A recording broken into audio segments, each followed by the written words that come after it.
মাননীয় সংসদ সদস্য রাষ্ট্রমন্ত্রী খুব চমৎকার চমৎকার কিছু কথা বলেছেন। ভোটের আগে 10,000 টাকা করে অনেক নারীকে দেয়া হয়েছে।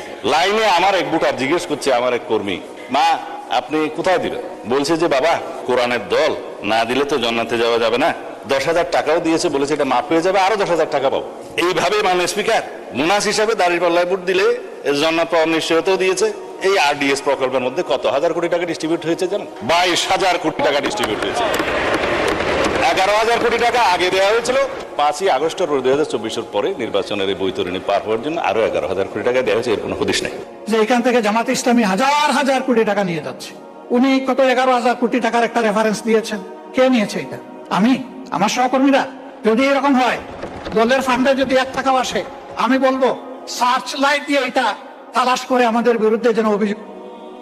কই প্রমাণ কোথায়? I am taking absolute challenge.